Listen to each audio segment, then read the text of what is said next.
जाजू साहब, आप प्रसन्न हैं पॉलिसी देखकर? बिल्कुल, जो इकोनॉमी की ज़रूरत थी, जो हमारे कंट्री की भी ज़रूरत थी, उसके हिसाब से बिल्कुल सही पॉलिसी है।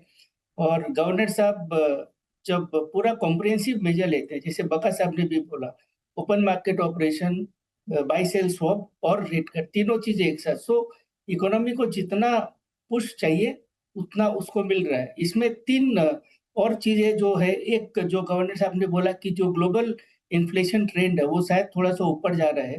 तो ये जो हम हमेशा सुनते आए थे कि भई जो हमारी मॉनेटरी पॉलिसी है, वो हमारे डोमेस्टिक फैक्टर्स पे डिपेंडेंट होनी चाहिए। तो ये हमने फुल प्ले में आज देखा कि ग्लोबली सेंट्रल बैंक्स थोड़ा-सा हेजिटेंट है और रेट्स ऊपर जा रहे हैं, लेकिन हालाँकि रेट कट हो रहे हैं, लेकिन इन्फ्लेशन उतना कंफर्टेबल नहीं है।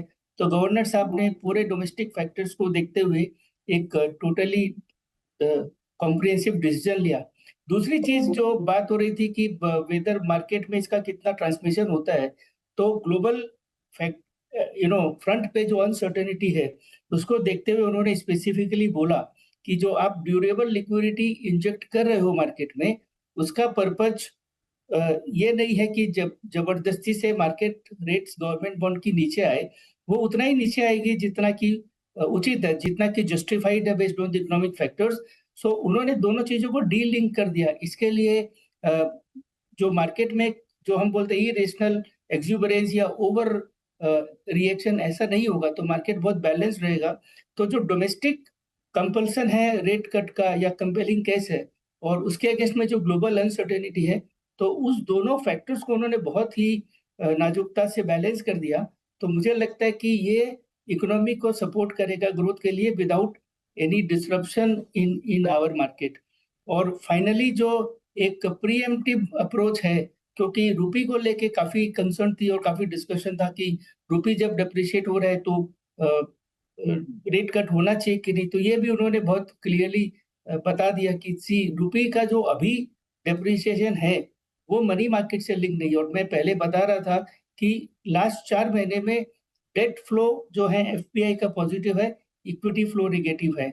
और इस कारण से मुझे लगता है कि जो रूपी का डेप्रिसिएशन है जस्ट अबाउट 5% है।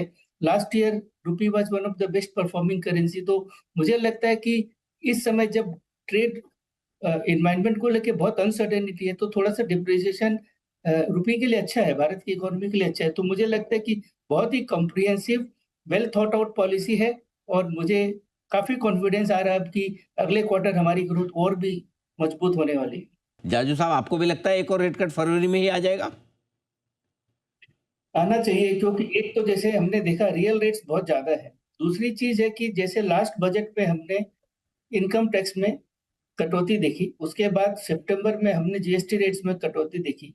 अब 2 महीने हमारे पास है अगले बजट के पहले, उसके बीच में ट्रेड डील का कुछ सॉल्यूशन होगा। और मुझे लगता है कि अगले बजट में और हमारे पास काफ़ी uh, forward looking market reforms major budget में अनाउंस होंगे। तो उस बजट के बाद आज के यदि सिचुएशन को हम एक्सटेंड करें, तो रेट कट का माहौल बिल्कुल बनता है। तो आई फील कि फरवरी में भी और एक रेट कट आना चाहिए।